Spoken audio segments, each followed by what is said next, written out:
यमुनानगर जिले की सबसे बड़ी और प्राचीन चांदपुर की मस्जिद में रमजान के आखिरी जुम्मे पर सैकड़ों नमाजी बाजू पर काली पट्टी बांधकर नमाज अदा करने के लिए पहुंचे। उन्होंने कहा कि संसद में वक्फ संशोधन विधेयक 2025 पारित हुआ है, हम उसका विरोध करते हैं। उन्होंने कहा कि जिस जमीन पर सरकार अपना हक जता रही है वह वक्फ बोर्ड को दान की हुई जमीन है।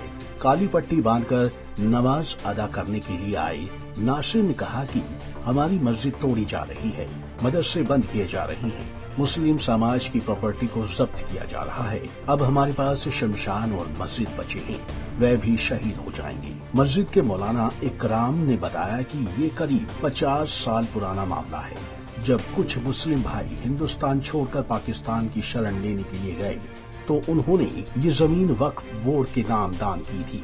अब ये जमीन वक्फ बोर्ड की है तो फिर किसी और का हक नहीं हो सकता। उन्होंने सरकार पर आरोप लगाते हुए कहा कि ये हमारे धार्मिक मामलों में इंटरफेयर है, जिसे हम बर्दाश्त नहीं करेंगे। अगर इस रोष प्रदर्शन से भी सरकार नहीं जागती है तो हमारे उलेमाओं का अगला हुक्म होगा, उसे हम स्वीकार करेंगे। और ये हम बिल्कुल भी बर्दाश्त नहीं कर सकते, क्योंकि ये सीधा सीधा जो है हमारे धार्मिक मामलों में इंटरफेयर है, जो कि हमें बिल्कुल पसंद नहीं है। भारत एक लोकतांत्रिक देश है और उसमें जो है हर धर्म के लोग को अपने अपने हिसाब से चलने का पूरा हक है, और ये हमारा एक डेमोक्रेटिक जो है हक है, और इसको हम जो है जिस तरह चाहेंगे उस तरह हासिल भी करेंगे। हम अपने बड़ों की क़यादत में जो है इस रोष प्रदर्शन में शामिल हुए हैं। तमाम मुसलमान समाज जितना भी है, चाहे वो किसी भी फ़िरके का है, किसी भी जात का है, किसी भी धर्म का, अमीर है, गरीब है, सब इस बिल के जो है विरोध में अपना रोष प्रदर्शन आज के दिन जो है कर रहा है। ने जो बोला है कि वक्फ बोर्ड को ज़मीन अलॉट हुई है, ज़मीन अलॉट नहीं हुई है वक्फ बोर्ड को। वो जो है मुसलमानों की जो है पुश्तैनी जो ज़मीनें थी, जो स्वतंत्रता संग्राम के दौरान जो है कुछ लोग जो है जैसे पाकिस्तान बना वो वहाँ चले गए, उनकी जो ज़मीनें यहाँ पे थी तो उन्होंने जो है वो अपनी ज़मीनें अपनी मर्ज़ी से मुसलमानों की उसके लिए फ़ायदे के लिए जो यहाँ पे रह गए उनके लिए जो है दान की है। अलॉट किसने किया आप बताइए? अलॉट कौन कर सकता है? ज़मीन मेरी है, मैं अपने अल्लाह के नाम पे वक्फ बोर्ड जो एक संरक्षक है हमारा, हम उसको जो है अपनी ज़मीन जो है इसलिए वक्फ़ कर रहे हैं। वक्फ़ का मतलब है तो एक तरह से हमने उनको दान दे दी। दान दी किसके लिए?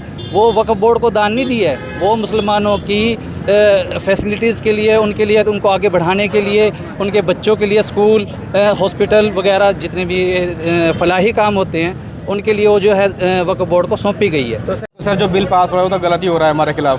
ठीक है सर, हमारी मस्जिदें भी तोड़ी जा रही हैं, मदरसे बंद किए जा रहे हैं हमारे, ठीक है, और भी हमारी प्रॉपर्टी जब्त की जा रही है। अभी ये बच्ची कुछ ये भी हमारी लेना चाह रहे हैं, फिर हम कहाँ जाएंगे? कब्रिस्तान, मस्जिद हमारी सब शहीद हो जाएंगी इस चक्कर में। जी बिल्कुल 1995 में ही आया था वो भी, तब भी हुई थी ये, लेकिन किसी ने कोई गौर नहीं करी। अभी अपना ही कानून बना रहे हैं, ठीक है। इस समय परेशानी हो रही तो ही हम समझ इस चीज़ का हम काली पट्टी बांध के हम आए कि हम इस चीज़ के खिलाफ हैं। जी, हर मुसलमान इस चीज़ के खिलाफ खड़ा है कि ये हमारे साथ जो हो रहा है गलत हो रहा है। सर ये जब बिल पास तो अभी हुआ है ना 2024 में, तो हमें पता भी लगा इस चीज़ का। अब तो हर चीज़ हमारे खिलाफ ही हो रही है ना, कब तक चुप रहेंगे इस चीज़ के लिए? बताओ, जो हमारा उलमा का हिसाब है वो हमारा हिसाब है, हम उनके साथ खड़े हैं। हम कोई गलत काम करना चाहते, ना ही किसी को हम कुछ कह रहे हैं, ना गाली दे रहे हैं, कुछ कर रहे हैं। हमें सीधा हिसाब है, हमें हमारा इंसाफ, हमें धोखा नहीं करता। आपको बता दें कि संसद में वक्फ संशोधन विधेयक 2025 पारित होने के बाद ही मुस्लिम समाज के लोग इसके खिलाफ हो गए हैं। रमजान के आखिरी जुम्मे पर नमाजों ने बाजू पर काली पट्टी बांधकर विरोध जाहिर किया। उन्होंने कहा कि ये हमारे धार्मिक मामलों में इंटरफेयर है, जिसे हम बर्दाश्त नहीं करेंगे। पंजाब केसरी टीवी के लिए यमुनानगर से तिलक भारद्वाज की रिपोर्ट।